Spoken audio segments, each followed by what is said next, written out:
یا حبیبی یا رسول اللہ، یا حبیبی یا رسول اللہ، یا حبیبی یا رسول اللہ، یا حبیبی یا رسول اللہ، یا نور اللہ۔ ناظرین، اعلیٰ حضرت کا ذکر پاک تو چلتا رہے گا، آپ کی شان میں اتنی باتیں ہیں، آپ کا ذکر اتنا وسیع ہے کہ ایک پروگرام تو کیا، ہزاروں پروگرام بھی اگر ہم کر لیں، ساری رات بھی ہم ان کا ذکر پاک کر لیں تو ان کا ذکر ختم نہیں ہونے والا۔ میں بڑھنا چاہوں گا اپنے مہمان اسکالر کی جانب، اور ان سے دوسرا سوال یہ کرنا چاہوں گا کہ اعلیٰ حضرت کے بارے میں کتب میں ملتا ہے کہ سرکار دو عالم صلی اللہ علیہ وسلم کے ساتھ جو آپ کو عشق تھا، جو محبت تھی، وہ بہت زیادہ تھی۔ میں چاہتا ہوں کہ آپ ہمارے ناظرین کے سامنے جو اعلیٰ حضرت کی حضور کے ساتھ محبت تھی وہ بیان کریں۔ بسم اللہ الرحمن الرحیم۔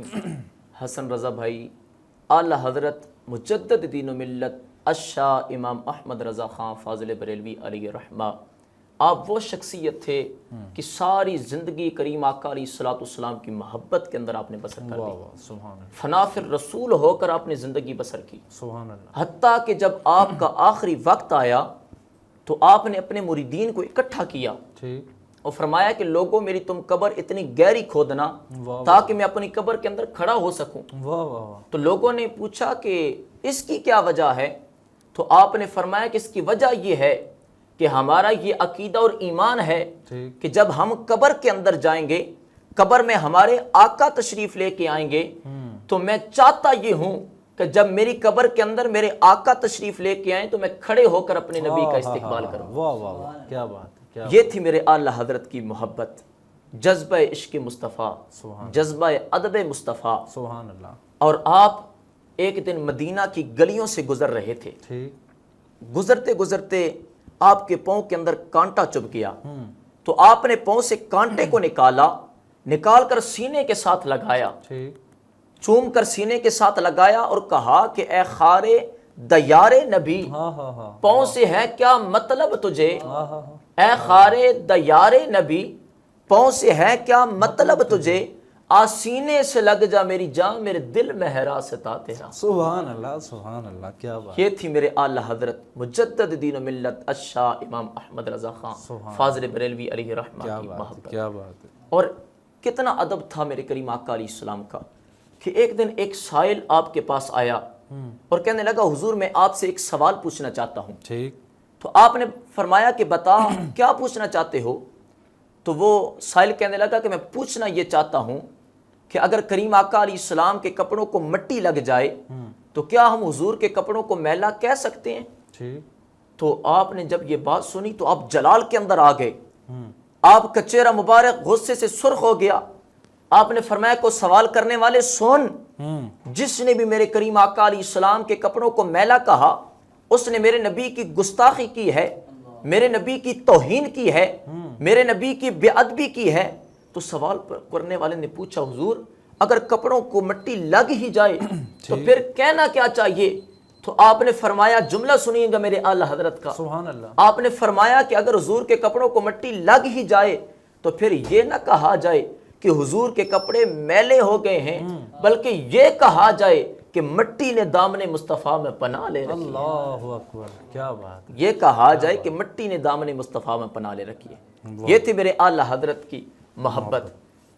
یہ تھا آپ کا عشق، جذبہ عشق مصطفیٰ۔ اور آپ کے دور کے اندر بھی ایک شاعر تھا، تو آپ کے پاس آیا، کہنے لگا حضور آپ بھی کریم آقا علیہ السلام کی بڑی نعتیں لکھتے ہیں، کریم آقا علیہ السلام کی تعریف کے اندر کلام لکھتے ہیں، تو ایک شعر میں نے بھی حضور کی تعریف کے اندر لکھا ہے، تو ذرا وہ آپ سماعت کریں۔ حسن بھائی، تو اس وقت جو کریم آقا علیہ السلام کے روضے اقدس کا جو منظر تھا وہ یہ تھا کہ کریم آقا علیہ السلام کے روضے اقدس کے سامنے کھجور کے 2 درخت کھڑے تھے، تو اس نے اس ساری منظر کشی کی اپنے شعر کے اندر اور کہنے لگا کہ میں نے شعر یہ لکھا ہے کہ کھڑے ہیں درخت گنبد شاہ والا کے سامنے، کھڑے ہیں درخت گنبد شاہ والا کے سامنے، مجنوں کھڑے ہوں جیسے خیمہ لیلا کے سامنے۔ واہ واہ واہ، کیا تو جب میرے اعلیٰ حضرت نے یہ شعر سنا تو اب غصے کے اندر آ گئے، جلال کے اندر آ گئے، آپ کا چہرہ مبارک غصے سے سرخ ہو گیا، آپ کھڑے ہو گئے، آپ نے فرمایا کہ وہ شعر کہنے والے یہ تو نے میرے نبی کی تعریف نہیں کی ہے، اللہ میرے نبی کی مدح نہیں کی ہے، یہ تو نے میرے نبی علیہ السلام کی توہین کی ہے، کہ کہاں کریم آقا علیہ السلام کو روزے اقدس اور کہاں لیلا کا خیمہ، اللہ تو نے کریم آقا علیہ السلام کے روزے اقدس کو لیلا کے خیمے کے ساتھ تشبیہ دی ہے۔ ٹھیک، آپ نے فرمایا کہ شعر کہنے والے اگر تو شعر کہنا چاہتا ہے تو اس طرح نہ کہے کہ کھڑے ہیں درخت گنبد شاہ والا کے سامنے، مجنو کھڑے ہوں جیسے خیمہ لیلا کے سامنے۔ فرمایا کہ تو نے شعر کہنا ہے تو اس طرح کہے کہ کھڑے ہیں درخت گنبد شاہ والا کے سامنے، قدسی کھڑے ہوں جیسے عرش معلیٰ کے واہ سامنے۔ واہ واہ، سبحان اللہ سبحان اللہ، فرمایا اس طرح کہے، یہ نہ کہے کہ مجنو کھڑے ہوں خیمہ لیلا کے سامنے، واہ واہ کہے کہ قدسی کھڑے ہوں جیسے عرش معلیٰ کے سامنے۔ واہ سبحان اللہ، اور آپ کے دور کے اندر یہ رسم و رواج تھا کہ جو بڑے بڑے امیر کبیر آدمی ہوتے تھے ٹھیک، لوگ ان کی تعریفیں کرتے تھے، کلام لکھتے تھے، قصیدے لکھتے تھے ان کی تعریف کے اندر، ٹھیک تو وہ بڑا مال و دولت کے ساتھ نوازتے تھے، ٹھیک، بڑا مال و دولت عطا کیا کرتے تھے۔ تو ایک بندہ میرے اعلیٰ حضرت مجدد دین و ملت الشاہ امام احمد رضا خان فاضل بریلوی علیہ رحمہ آپ کی برگاہ کے اندر آیا، کہنے لگا حضور فلاں وہ بڑا مالدار آدمی ہے، امیر کبیر آدمی ہے، جو بھی لوگ اس کی تعریف کرتے ہیں، اس کی تعریف کے اندر کلام اور قصیدے لکھتے ہیں، وہ بڑا مال و دولت دیتا ہے، انہیں بڑا مال و دولت کے ساتھ نوازتا ہے، تو آپ بھی اس کے شان کے اندر کوئی قصیدہ لکھیں، وہ آپ کو بھی بڑا مال و دولت کے ساتھ نوازے گا۔ تو حسن بھائی وہاں میرے اعلیٰ حضرت نے اس بندے کی تعریف نہیں کی، اس کی تعریف کے اندر کلام نہیں لکھا، بلکہ میرے اعلیٰ حضرت نے فرمایا کہ او مجھے دنیا دار کے قصیدے لکھنے کے لیے کہنے والے سن، میں تو گدا ہوں نبیوں کے تاجدار کا، کیا بات، میں نے تو ساری زندگی کریم آقا علیہ السلام کی محبت کے اندر کلام لکھے ہیں۔ تو اس کے جواب کے اندر میرے اعلیٰ حضرت مجدد دین و ملت الشاہ امام احمد رضا خان فاضل بریلوی علیہ رحمہ اس کے جواب کے اندر آپ نے کریم آقا علیہ السلام کی برگاہ کے اندر نعت لکھنا شروع کر دیا، واہ واہ سبحان اللہ، کلام لکھنا شروع کر دیا۔ کیا بات، اور وہ کلام کیا لکھا، آپ کا قلم اٹھا، آپ نے کریم آقا علیہ السلام کی برگاہ کے اندر کلام لکھا کہ وہ کمال حسن حضور ہے کہ گمان نقص جہاں نہیں، یہی پھول خار سے دور ہے، یہی شمع ہے کہ دھواں نہیں۔ کیا بات ہے، کیا میں نثار تیرے کلام پر ملی یوں تو کس کو زبان نہیں، وہ سخن ہے جس میں سخن نہ ہو،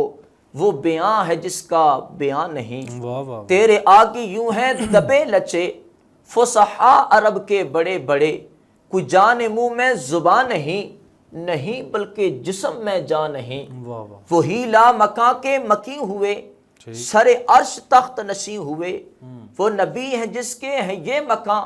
وہ خدا ہے جس کا مکان نہیں، اور کروں تیرے نام پہ جاں فدا، نہ بس ایک جاں دو جہاں فدا، دو جہاں سے بھی نہیں جی بھرا، کروں کیا کروڑوں جہاں نہیں۔ کیا بات ہے، کیا بات، اور پھر آخر کے اندر میرے اعلیٰ حضرت نے اس کو مخاطب کر ان لوگوں کو مخاطب کیا ٹھیک، جن لوگوں نے کہا تھا کہ اس امیر کبیر کی شان کے اندر آپ قصیدہ اور کلام لکھیں، ان کو مخاطب کر کے کہا کہ اے مجھے کہنے والوں کہ تو دنیا دار کا قصیدہ لکھ اور تجھے بڑا مال و دولت کے ساتھ نوازے گا۔ اس کو جواب دیتے ہوئے مقطع کے اندر جواب دیا، آپ نے فرمایا کہ کروں مدح اہل دول رضا، پڑے اس بلا میں میری بلا، کروں مدح اہل دول رضا،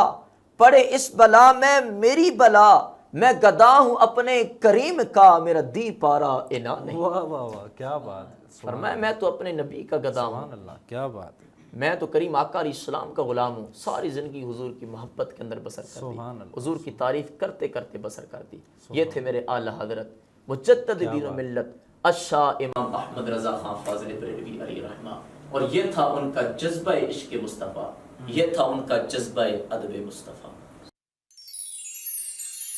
یا حبیبی یا